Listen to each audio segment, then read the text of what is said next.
it's me, Jen Evers with Quality Crafts, and today we're going to do a technique called inking the night sky. Now it's under many different names and a lot of people have done it. Here is one of my versions of that.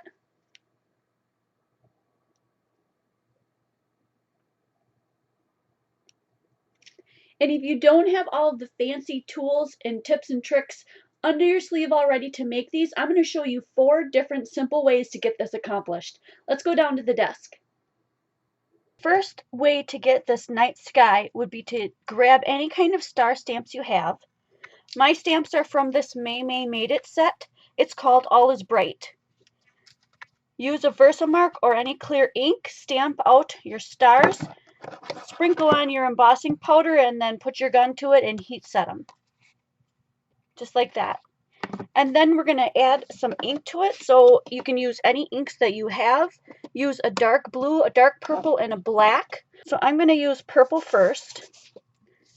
And you can get a really light look, but I'm going to go for a really super dark look.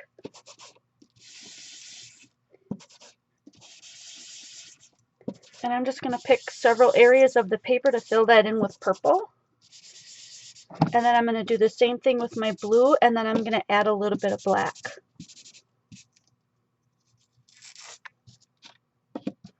In case you want to know the colors I'm using Dusty Concord, Blueprint Sketch, and Black Soot.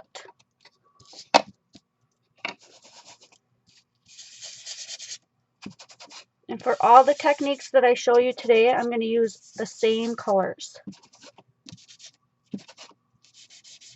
Now you don't have to add the dark jet black at the end if you like the way this turns out. I'm not going to add black to this one, although I did on the first one that I showed you in the intro. Give you another look at that.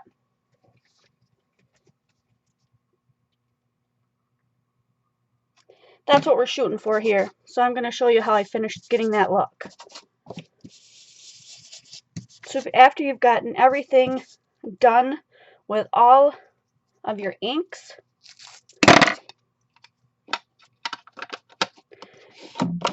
we're going to add in the little stars in the background. No, all I did was just dip my water pen into some water. I have a bin right off the side of the camera here. And then just go ahead and flick it like this so that it drops little big ones and little ones. You know, however you like it to look, you can make that happen depending on how you flick it and how much water you add to it.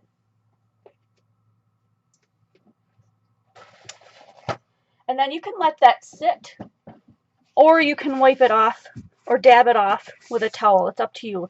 Now, if you don't have Tim Holtz inks that make this really cool effect here, I'm going to turn this around halfway, and on this side I'm going to show you that if you have a little bit of white acrylic paint, you can get a similar effect. It's just going to be a little bit, what you'd say, just a little bit whiter. It's not going to look as muted as that.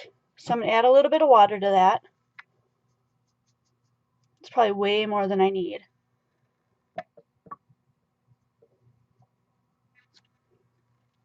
And do the same thing.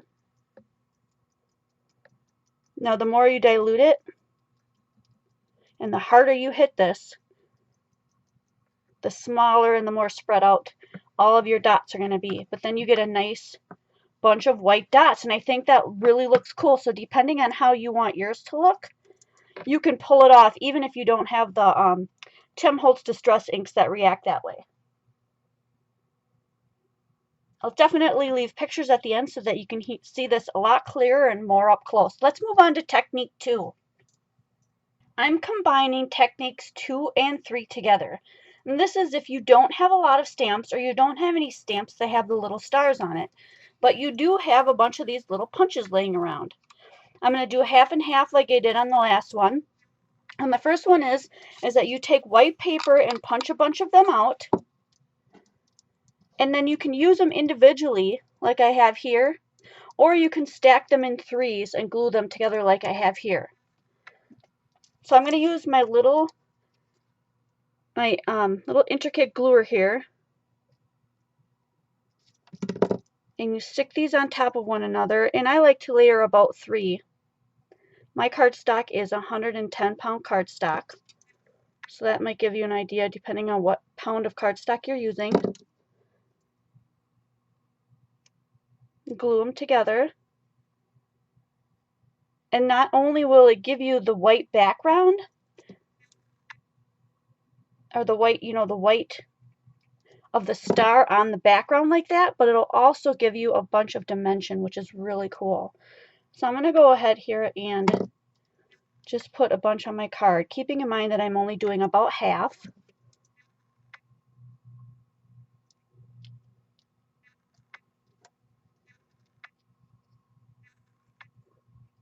And then there are probably people out there saying, well, I have the punch, but I don't have that manual dexterity anymore to do all that tiny gluing and putting together and whatnot.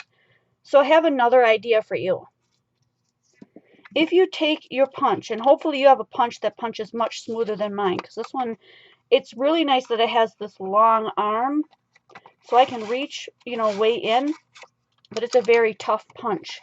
So I'm going to go ahead and just, I flip it over this way, push down really hard, okay, and punch out where you want those stars to go. I'm going to punch a bunch out randomly here.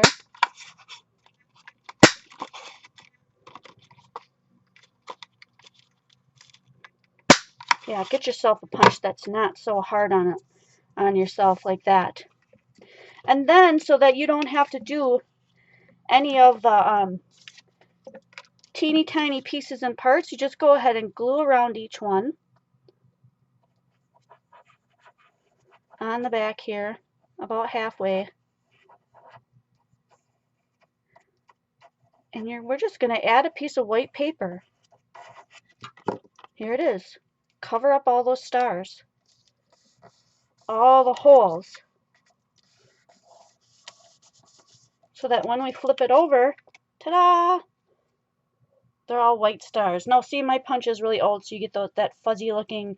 If you don't mind the fuzzy look, then that's a really cool technique. But there's two separate techniques in one that you just have to ink up and do that. Now here, I've used the same Tim Holtz Distress ink, so I'm just going to go ahead and tap on my water spots.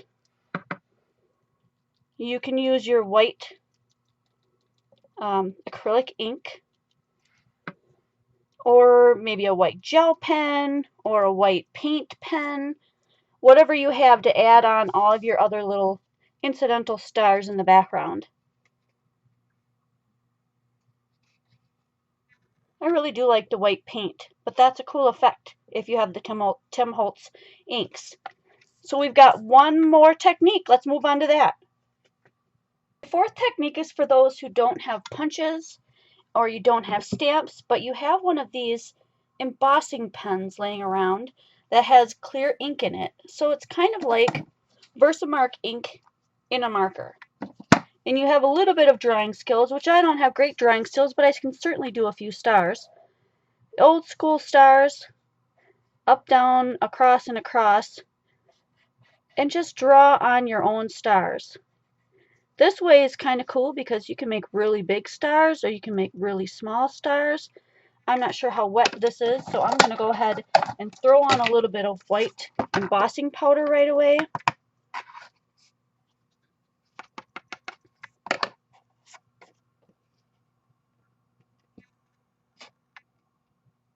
Now you can see a little bit better, more close up of what I've been doing, because it's hard to see what you're drawing from that far away. And then you can add some little dots, so you can automatically have some of those little white dots on your paper already.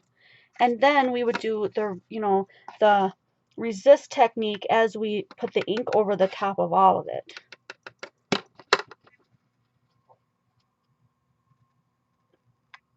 Okay, at this point in the video, I'm going to fast forward this really quick, and then I'm going to show you the inking. I'm going to do a little bit of blue.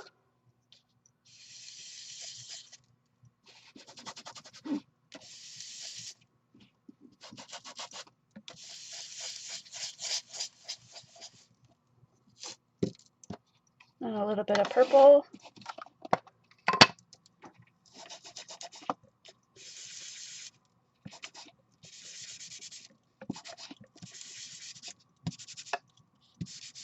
I'm going to add a little bit of black there in that last third of it.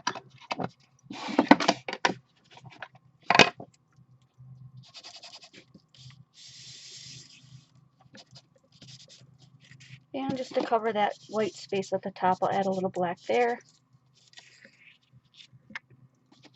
I've only done, about half of this card, which is fine. I can use this little piece on a smaller card later on. And you can always take a towel and just wipe off your stars if you've got ink sitting on top of them.